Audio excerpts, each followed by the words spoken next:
Anatoly worked on chips at Qualcomm and writing some of the initial kernels for Brew, the Qualcomm operating system.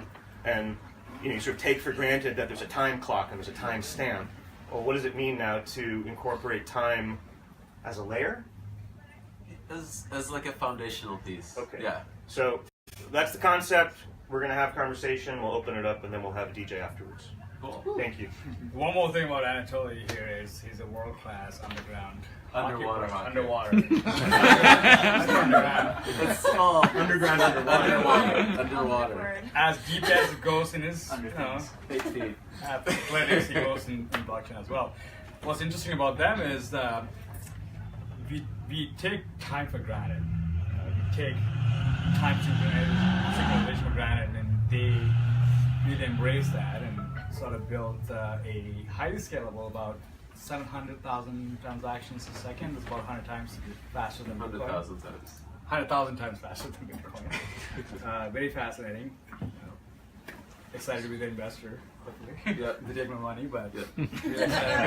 really excited about it. That was neither no nor yes. That was It's already given now. It's It's definitely first money yes, in, but first correct. money in. But I'm really excited about the project, and Yeah. I'll let you take over. Sure. So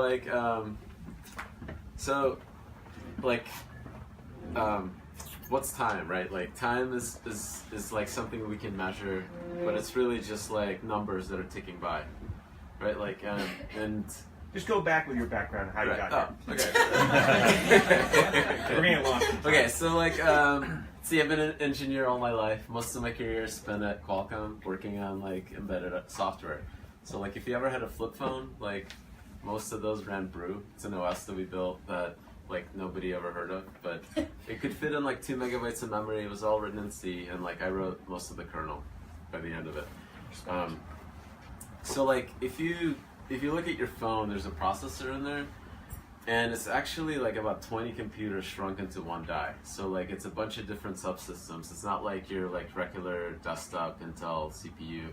They like take all your audio cards, video cards, and just put them all in like a single die, right? So all of these computers like they talk to each other, and they need to synchronize at a very, very tight like space, like very, very like few milliseconds apart. So nanoseconds. Yeah, well, yeah, microseconds is like nanoseconds. Like things get fuzzy. Like Yeah. even in like with Floating point yeah, calculation. yeah. So like how we don't do all this is there's like a clock there that's visible from all the different subsystems. So all of these are running different operating systems. There's like, you're not gonna believe me, but there's 20 million lines of code for the modem on your cell phone.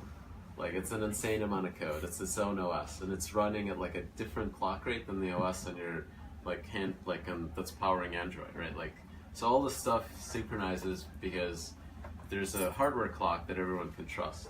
So like in a decentralized distributed system like Bitcoin, we don't trust anyone's timestamps. When you see like a JPEG image and it says it was taken like 2 days ago, anyone could fake that, right? Like so that concept of time is like it's not trustworthy.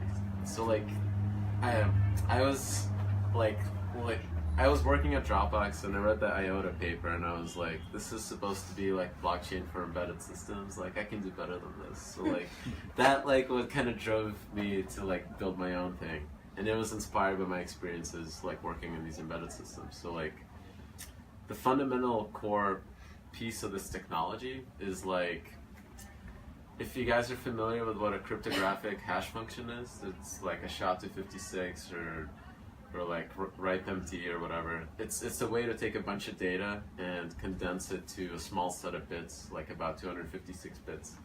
And the nice property about this is that you can't predict what the output is going to be without actually running this function. Like there's no way to like know what the output is going to be based on the data if this function is secure. So if you take this function and you run it over itself over and over and over again, so you take the output and use it as the next input, this loop can only be done in like a single core, single threaded process. So if you run it a million times, like that process of like doing it a million times, like in that data that it generates is a representation of time passing. Because when you look at the data, you know that somebody actually started it at like the first iteration and ran it a million times to the last one. Right. So if you like run this thing over and over and you sample it, each sample represents like a tick, like of time passing. And what's cool is then you can take the delta between each sample, like the slice, the starting and the ending point, and you can verify it in parallel. So now we have this clock that takes real time to generate, but like with a 1080 Ti GPU card, you can verify a second and a quarter millisecond. So it has this nice asymmetric property that like there's one generator for the system, but everyone else can quickly verify that this thing is not trying to trick you. I'm going to ask you a really dumb question. Sure. How is it different from proof of work? Well, proof of work, right? You have Is that dumb? yeah, no, totally valid question. Like the cool thing about like the Bitcoin All right, blockchain. quick show of hands. How many here know what proof of work? Yeah, maybe Yeah, recap on that. yeah. So Majority like, of them don't know what proof of work is. Okay, how many of you here know what consensus means? Someone. Sweet. All right. How about let's start off with what proof of work is? Sure. What consensus. Yeah. Let's start with what consensus is. okay. How people agree, or how different participants in a chain agree that we have to write this transaction to the chain. Let's start off from there. Okay, so proof of work, right? You have this like blob of data, and you're trying to find a random number that, like, when you hash this blob of data and this random number, your like result starts What is with a hash? Hash is take this blob of data and run a function over it that generates a small set of bits. So that hash is unique Yeah, and only can be generated with that set of data. exactly. And every time you run that function on that data, you're guaranteed you'll get that hash. That's what a hash Yeah. is. It's like a unique signature. Yeah. It's about 256 bytes. Yeah. So Bits, yeah. bits, sorry. So it's about 64 bytes. 64 bytes. Yeah, so 64 bytes of 256 is basically like one long string, right? Okay. So proof of work, like all the computers in Bitcoin, they're running like a billion different cores that are all trying to find these magic random numbers that the result of the hash has like a bunch of starting zeros. And whoever finds this magic number gets the Bitcoins. Why do they have to find the magic number? Well, because when you can prove that you found this magic number, that's like your vote for the current blockchain branch. So are you telling me this all this work you did is just dumb? It's dumb, yeah. It's dumb, but it makes sure that nobody's cheating, because you have to go buy the graphics cards or the silicon and spend the electricity to run it to like get this magic number. Right. Otherwise, like on the internet, nobody like there's this thing called civil identities, which means that I generated a bunch of fake Reddit accounts and upvoted myself. So Right. civil is impersonating. Yeah, exactly. So basically, you're doing all this work that doesn't really do anything. Actually, doesn't do any work. But because you found this magic number, you get to write to the chain. Yep. And that's basically proof of work. Right. So isn't that waste of Yeah. compute and energy? Yeah, it's like terawatt, like what, 30 terawatts? Terawatt hours? 77. More than countries. 77 A single now? Bitcoin transaction takes 77 kilowatts, which is what it takes to power one average American house for a week. Yeah, it's an insane amount of energy. So that's where we are with Bitcoin. Yeah. Proof of work, right. And the consensus part of it is, consensus means we all agree on something. Like, how many times would everyone have to talk to each other in this room to agree that, like, a particular, like, like the Trump is an asshole. Yeah, exactly. Like, we all have to like come together and come up with a way to vote, and then like all vote, and then count the votes, and everyone has to trust and verify the votes. It's a pain, right? Like, computers have like the similar problem of agreeing what everybody else agreed to, because we all have to talk to each other and then confirm that not only that we talk to each other, but that everybody else also talk to each other. So how do the timestamps work? So you can't trust time. Right. So, Everybody's got it. but Yeah. right. So where time comes in is like, so Google uses this thing called True Time. They have these global data centers, and they have these atomic clocks that their engineers have all synchronized. and they can all trust these atomic clocks. So What's when atomic clock? it's like a clock that is very, very accurate. Like it uses a cesium atom that's vibrating, and they measure the vibrations, and the count like represents time, right? Like, Cool. that's what I think it is. I don't know for sure. So that it could have been just BS, right? Like, so like, if you think about it, like kind of intuitively, like if we send out a bunch of messages to everybody here and they all arrived out of order, if they all had timestamps you could trust, you can order them the exact same way, and then when you read all of them, you all end up in the same state. So you're saying you can actually solve consensus by using time? Yeah, you can make it simpler. It's still complicated, but we can simplify the problem of figuring out when all the, like, what order everything was in. So that consensus algorithm you came up with is called? It's, so the time property is called proof of history, and the consensus part on top of it is actually Tenderman's proof of stake, but Delegated modified proof of and stake. simplified. It's called, Delegated proof of stake? yeah. So proof of stake, this new thing we're hearing about that's going to solve all the world's problems and world's hunger and everything, right? Like so that's so obviously proof of stake means you're not doing random numbers, and you're basically saying that whoever owns a lot of coins in the system gets to vote. Exactly. Can you talk more about that? Sure. So like instead of buying CPUs and like GPUs and paying for electricity to prove that you have some identity that isn't like fake, you buy tokens. Like you own some Ethereum, and then you lock it up and say that like I'm not gonna spend this Ethereum, and I'm only going to vote for a particular branch of Ethereum and not any other branch. And if somebody proves that I like signed with these tokens and any other branch of Ethereum, then they can like destroy my tokens. So kind of like equivalent of burning down my virtual like GPUs. So I have like incentive to like not do that, right? Like because I want to keep my virtual GPUs. So you're saying that if you cheat because you own a lot of tokens, Right. that's going to result in your ecosystem breaking down. Right. So you have no incentive to cheat. Right. So why that matters is like it's this thing called forking and branching. Like in the Bitcoin space, that's solved by everybody throwing all their hashing power in one branch, right? And because you can't like fake the hashing power, that branch gets stronger, and that's the one that wins. In this like proof of work free world, in this proof of stake world, anyone can like take a computer, even like any old computer, and just generate a new like proof of stake based ledger that looks just as good as any other one that's out there. And like how do we as people trust that one, right? Like so the way like they try to make it work, we don't know if this is gonna work yet. Like nobody has like a proof of stake system that's like really as trusted as Bitcoin, right? Like you Sure. would agree, right? Like Of course. but we think we can get it to work, and the way it's gonna work is like I am just not going to vote on any other branch because I don't want my Ethereum tokens to be destroyed on the one that's popular. So I've been hearing a lot about this like proof of stake, which is awesome. It's going to solve world's hunger, obviously. But I've been hearing a lot about delegated proof of stake. Can you talk more about that? Sure. You mentioned Tenderman. Yeah, oh yeah. So delegated is simply like I can assign my tokens to Greg, and he can then use them as his votes in this system. So And why I would do that is because he paid for the hardware to process transactions, and I'm just like a token holder. That's like I'm poodling.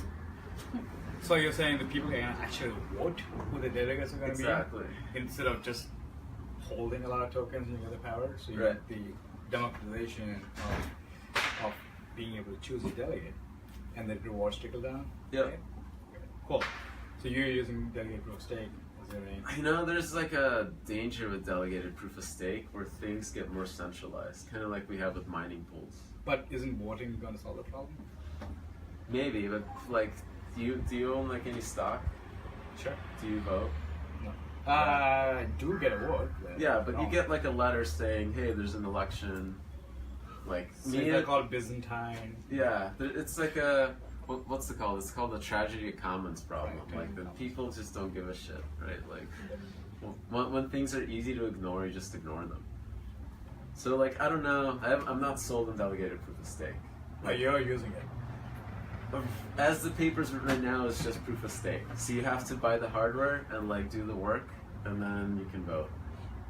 Is it a vote or a wager? Are you wagering your tokens? It's a vote. So like, So you can reuse those. So you won't lose tokens if you vote for the wrong fork that doesn't end up winning if out. you try to vote for both, you will. If you vote for the wrong one, you kind of have to not vote on the other one until that vote expires. Okay, it's a vote. So there's like, because we have this proof of history thing, we actually have proof of like when you did this, and we can wait until it's like no longer valid, right? So we can like use actual time in the protocol, which like if you look at like Casper and like other proposals, they only trust the clock of the current computer. So they all have to like kind of play this game of like the messages I'm receiving, if they're timestamped within the bounds that I expect them to, then like they're okay. If not, like I drop them. But everybody else might make a different decision. So it gets really complicated really quick. So we're hearing a lot about Intel secure features called SGX. Is that Poet? SGX. What's SGX? Intel built like a thing that's similar, like conceptually to like what I'm building. They called Poet, Proof of Elapsed Time. It's a cool name, but I think it's based on SGX. Is it? Okay, so it's like a core that like is secure and is trusted by Intel, but like you can trust it to generate timestamps. And if everybody in the network trusts their like secure Intel core, then we can do this like read consistency ordering of messages really fast. So let's before we get into that. Yeah. So we talked about proof of work is basically useless. It's not useless. It's not useless, but It's really basically- valid. Whatever. basically a small tool for entire countries. Yeah. Denmark on that electricity. I'm honestly bullish of proof of work. I can imagine a future when there's solar panels that are powering the heating of my water heater, and all those things are doing is hashing. Right. But, like that's the future we could almost imagine, right? Like, Water heaters, free bitcoins. yeah. Who drives the clock? Like, who is the decider of how fast the clock moves? So it's just moving as fast as silicon. Just repeat the allows. question. So, but if you have two different clients, Just repeat, make sure people can hear the question. Yeah. Yeah, people can hear it. yeah. So, who decides how fast the clock moves? Like, if you have two different computers that have different GPUs. So that's a good question. So basically, the clock moves as fast as the silicon allows, and you would use the fastest or near fastest available clock. And if there's a delta, like between how fast it can move, it's not a security like vulnerability. It just allows you to like maybe dilate time a little bit. But as long as you like so like your normal Intel CPU core, like the modern ones can do like a SHA-256 round, 4 rounds in 11 cycles. These are like very exact terms because I know because I would know this. Common knowledge. So if you try to like the most like a single custom ASIC can do 1 round in 1 cycle. That sounds faster, but those things are clocked 4 times slower. It's called overclocking. Right. You could try to overclock it, and you could try to cool it, and you can kind of get a little faster, but you're never. All those features like are available to everyone else in the network. So the network itself, which gets rewarded by the fastest clock, will always have one that's as fast as we need it to be.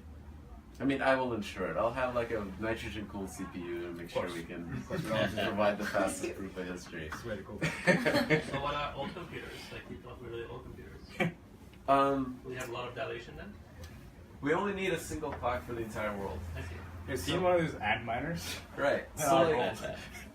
what's really kind of like, in my mind, like the coolest thing about this, you have like a single CPU core in the world that's like doing this hashing thing, and it can take data and insert it into this ledger, right? And this ledger is now proof of time passing.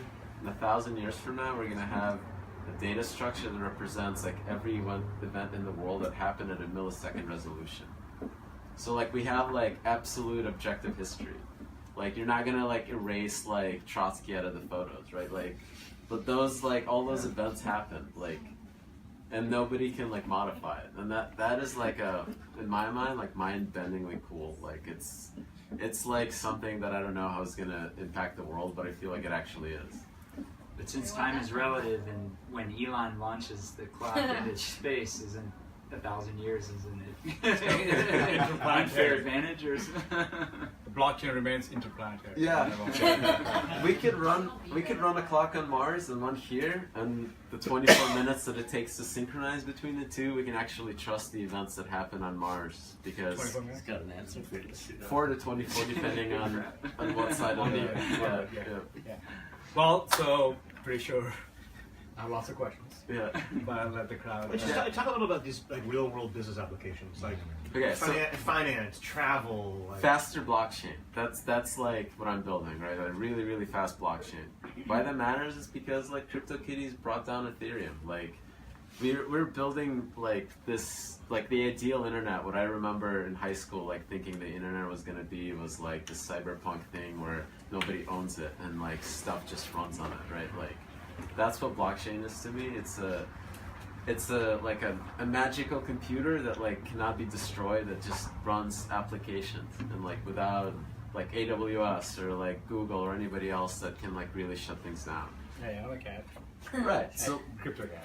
if we can make this thing Emotions. fast, we can like I love that. enable like the next Googles, like that are not like owned by Google or Amazon. Like that's like the cool, awesome thing.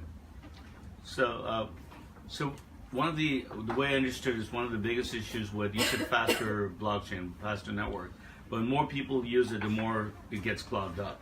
How do you solve that? Well, we can do 100,000 times more transactions than Bitcoin. Right, now I understand that, but let's say everybody ever does anything blockchain gets on your protocol. That's going to slow it down, right, with that much traffic there. Then we move to 10 gigabit network. Okay. I mean, like, if everyone in the world did 3 transactions per day, that would be about 350,000 transactions per second. Okay. So with this design, we could cover everybody in the world doing 6 transactions per day for payments. So Talking about 7 billion people. huh? Talking about 7 billion 10 people. billion people. That's 10. Yeah. Okay. What stage is this project at the moment? Like, how far along are We're you? like, white papers out, there's like a GitHub with a bunch of CUDA code and Rust, and we're like getting really close to a very V0 testnet. And they're raising money. Yeah. And Greg's first in. Sure. Brian is gonna be Please next. ask. Yeah. How do you account for Byzantine faults? For what? For Byzantine faults? In the system, like in the network? Yeah. just repeat the question for Well, me. how do you account for Byzantine faults? So what's a Byzantine fault? Like Byzantine in distributed systems means it's really fucked up. Like Before we go there, let's talk about Byzantine generals problem. okay. Oh, so Byzantine's general is like you have 2 generals and they're trying to decide when to attack. And when they send a message, they want to attack at the same time because that guarantees victory. And they send a messenger from one side, one camp to the other one, that says, okay, we'll all attack at dawn. And the other guy's supposed to send a response. But the people that are defending it, they keep killing the messenger. So you never know whether you send the messenger and the person received the order, or you never, or like you just missed the response, right? So that's the Byzantine's general problem. There's no way to solve it. There's no solution. The only solutions in the practical world is with timeout. So you say, I'll send you the messenger, and if I don't receive a time, like the messenger within like 2 days or something like that, then I assume like you didn't receive the data. That's no called resend. Byzantine agreement. You Yeah. pre-agree on an action, basically, in case of fault. You Right. execute the action that you agreed upon on the Byzantine agreement. So yeah. So the Byzantine system is when you have a partition, and or malicious actors in the system, and they are trying to like break it. So I guess to answer your question, how do we solve this? If there is more than a third of the network is Byzantine, right? That's in like proof of stake system. That's a denial of service attack, because you can no longer reach consensus. You need 2/3 of the votes. In this particular approach, we can actually censor the Byzantine actors, so prevent them from voting or from stopping the vote. That means that we're in a network that doesn't have full voting power, right? It's less than 2/3. But because we have true sense of time, as time passes, we can objectively expire the Byzantine votes, like their ability to vote. So in a network that has more than the majority, more than half of the shares, that expiration will take like a short amount of time. And if you're like a single node, that would take a very long amount of time. And that delta is what gives like real humans real time to figure out which network is like the one I'm going to spend money on. Does that answer your question? But you don't really know who the malicious nodes are. You do because they're not voting, right? It doesn't matter whether they're malicious or they're just like unavailable because of like Yellowstone blew up. From the sense of the protocol, we don't care, right? Like, so It if could be Yellowstone, like voting like different, so they could be sending out different votes to different actors. That's not a Byzantine problem. yeah, that's just It's a fork. right. That's a fork. So if they fork on two chains and there's proof of them forking on two chains, they get slashed. And there's no incentive for them to vote Right. unless you have incentive another fork. So that's good. If you Yeah. click on the thing, Well, but how do you differentiate between a fork and a network split? Well, Just repeat the question. yeah, how do you differentiate between a fork and a network split? So in Bitcoin, you don't like everything is effectively like almost a fork, and it's just whoever throws the most hashing power behind the fork, that's the winning fork, right? So like in this system, anyone can like there's like a thing called a long range attack where I tell people like, hey, after you spend all your money, send me your private keys and I'll send you $1. Right, and I collect everyone's private keys, and then I go back in time and take the ledger, and then create a fake branch where I have all the voting power. Right? That's called a long range attack. So an interesting defense, because we have this proof of history thing, is that after you do that, you're starting back in time. The real ledger is like a month ahead, or like however long ahead. So now you have to like generate enough hashes to catch up to it. And if we have the fastest clock, you're never going to be able to do that. If your clock is slightly faster, it will take you a really long time to do that. And then that fork is obviously bullshit because no one's seen any of those transactions. So what if the minority fork has a faster clock? If the minority fork has so the question was, what if the minority fork has a faster clock? In this particular design, we deal with this by having a very different expiration date for anyone that has over half of voting shares versus less than half. So if you have like 50% minus 1, it'll take you days to recover versus 50% plus 1, we can recover in like hours. So that difference is like what gives us humans time to figure out what system is like the real one. And it doesn't matter like which fork gets selected ultimately. behind some fork. Yeah, as long as some fork gets picked and all the data in there is not bullshit, right? Like it's valid. Does that mean if I have a really fast computer, I can make a fork of just me and go fast? Well, you have enough voting power. Yeah, you have to collect enough voting power, and you have to have a faster computer than a network that is working to build a faster computer. And if you have enough voting power, there's a problem. Yeah, yeah. Where's my dog? Yeah, Even the dog. that's a very chill dog. I have a No, not a chill dog. I love Steve, but not a chill dog. I have a Jack Russell that would have like bitten 3 people in here, but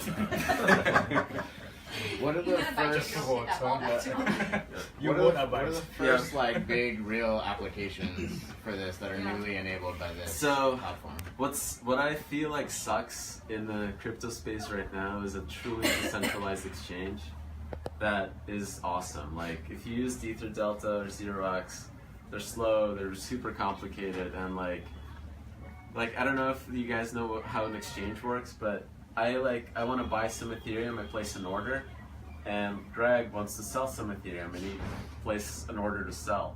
In a decentralized exchange right now, they use these things called relayers or makers, which are just kind of centralized systems running randomly in the world. And if they see a profitable order, they can just insert their own, and it's called queue jumping and front running. Like that's something that like books have been written about Wall Street, like called Flash Boys, like people doing this kind of shit. Very probably. So this happens right now in like the crypto space. There's Well, relayers. settlement is on chain. Right. Yeah. So Only exchange, because on relays. the reason for this is because Ethereum is so slow. Like you can't just like throw a bunch of orders on there. So with our blockchain, 700,000 transactions per second. Nasdaq does 500,000 messages per second. So we're at the level of Nasdaq. You can throw all the transactions, all the orders, all the messages directly onto the chain. That means all the order book is part of the ledger state. That means you can't do front running or queue jumping. So like we actually get like, we're as good as NASDAQ, but totally decentralized. And like there's this thing that's really cool called a cross-chain atomic swap. Imagine like I send Greg some Bitcoin and on the Bitcoin blockchain, and on the Loom blockchain, he creates a synthetic Bitcoin. And this is tied in the smart contract with a timeout. And while this contract exists, I can trade these synthetic Bitcoins at like a high frequency. I get some synthetic ether, and then I go talk to the counterparty that's holding this synthetic ether smart contract, and he gets to unlock his margin, his collateral, and I get my ether in the ether chain. You're talking about Everybody follow that? chain Yeah. interoperability. We're talking about using one token to get another token without going. Right. So So the answer to the question was the first application might be DEX, decentralized exchange. yeah, that's like that's what I want to target and like make as good and as fast as possible. What do you think about these new relayers? I mean, like Raider Relay is really high quality and great. Like, I mean, I trust them, but that's again, it's a trust-based system versus a decentralized one. I think everybody wants a decentralized, trustless system. And like my ideal world, I go talk to them, and they're like, "Sure, we'll use Loom." Like, what do they care, right? They're providing like, they're doing all the hard work of like the user interfaces, bringing in people like to actually trade and all this other stuff. I'm an operating systems person, so like. Hey, well, we're the Radar team. We'll use Loom. Oh, dude, that's awesome. First semester. That's awesome, dude. Yeah. Good answer. Yeah. I'm really excited about Loom. I mean, I think they've solved a lot of fundamental scalability and interoperability problems. Where's the name come from? Like so there's the first computers were like Jacquard looms. They're actually used punch cards. Why we have an 80 character limit in terminals comes from the 80 character limit in punch cards. Like I think there were actually 40 characters and then they doubled in size but used the same width. So like when people are building the first computers, they're like, oh, this thing seems like it'll work. Let's use that. It's like a weird artifact of time, right? Like. Are there any transaction costs? Or? Yeah, there's message fees. Okay, Like so just to otherwise you get spam problems. Like those are hard to deal with. Then you have to use proof of work to like do spam filtering. Yeah, it sucks. And but like my estimates of like the expense of like of a single message would be 10 to the minus $6, so it should be pretty cheap at like full scale, right? Great. Any questions? Cool. Where do I learn more about Loom? Oh, My favorite. yeah, loomprotocol.com. So it's a website. There's a Telegram channel. It's run by the KGB, but like who cares? And you grew up where? In the Soviet Union. in the Soviet Ukraine, which is now. Why is there a high density of blockchain developers? I don't know. Yeah, like when I left, it just like stopped being the Soviet Union. So like my memories of it are like Red Army parades with like rocket ships. Like that's what I remember. That's what we have on the stage now. Yeah.